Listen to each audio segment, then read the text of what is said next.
बिस्मिल्लाहिर्रहमानिर्रहीम। दोस्तों, किसी इलाके में एक जमींदार रहता था। खिदर खान बलोच उसका नाम था। इलाके का वडेरा था, नंबरदार था, लोगों में बड़े बड़े फैसले किया करता था। और कुछ फैसले ऐसे भी खिदर बलोच के पास आ जाया करते थे जो कचहरी और थानों में मुंतज नहीं हो सकते थे। लेकिन खिदर खान बलोच उन फैसलों को भी बड़े ऐसा तरीके के साथ सर अंजाम दे दिया करता था। खिदर बलोच का एक बेटा था। एक दफा ऐसा हुआ कि उसके बेटे ने एक गरीब आदमी की बेटी को घर से भगा लिया, कोर्ट मैरिज कर लिया। वो गरीब लोग खिदर खान बलोच के घर पहुंच गए। उन्होंने आकर खिदर बलोच को बताया कि पहले तो आप लोगों में बड़े बड़े फैसले किया करते थे, लेकिन आज आपके बेटे ने यह काम किया है, तो आप क्या करेंगे? खिदर बलोच ने कहा, आप इस तरह करें, मुझे कुछ वक्त दे दें, मैं आपको खुद पैगाम भिजवाऊंगा। वो लोग तो वापस घर चले गए। खिदर बलोच ने अपने बेटे का खोज लगाना शुरू कर दिया।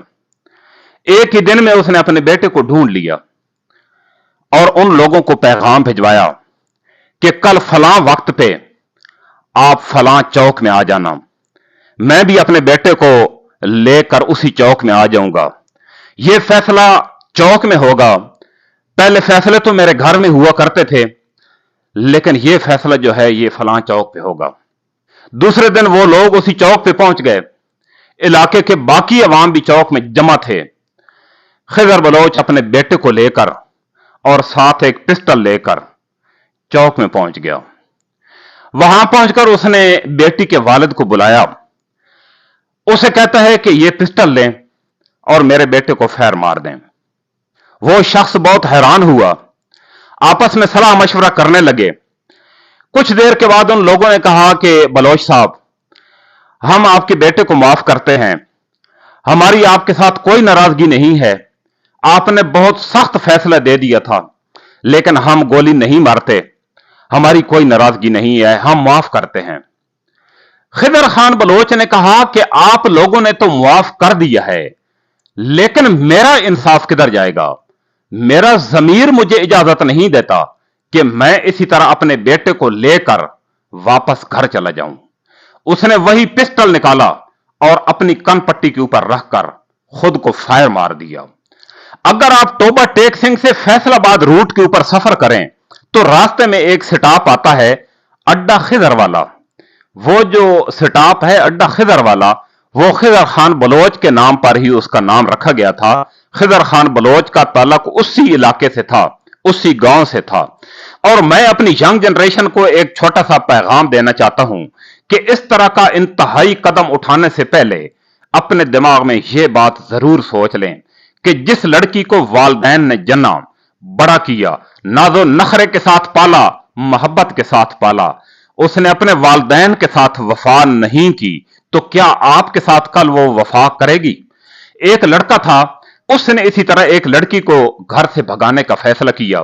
पुराने वक्तों की बात है। घोड़ी पर उस लड़की के घर गया और साथ उस लड़की को घोड़ी के ऊपर बिठाया, इलाके से निकल गए। काफी दूर जाने के बाद रास्ते में एक नाला आया जिसमें से पानी चल रहा था। घोड़ी उस नाले के ऊपर जाकर रुक गई। उस लड़के ने बहुत उसको एड़ी वगैरह लगाई, लेकिन घोड़ी ने नाले को क्रॉस न किया। लड़की कहती है कि आपको नीचे उतरकर खींच कर इसको नाला क्रॉस कराना पड़ेगा, क्योंकि इसकी यह आदत अपनी मां पर गई है। इसकी मां भी नाले को क्रॉस नहीं करती थी, तो इसकी भी आदत अपनी मां की तरह है। जब उस लड़की ने यह बात की तो लड़के के दिमाग में एक बात गूंजी।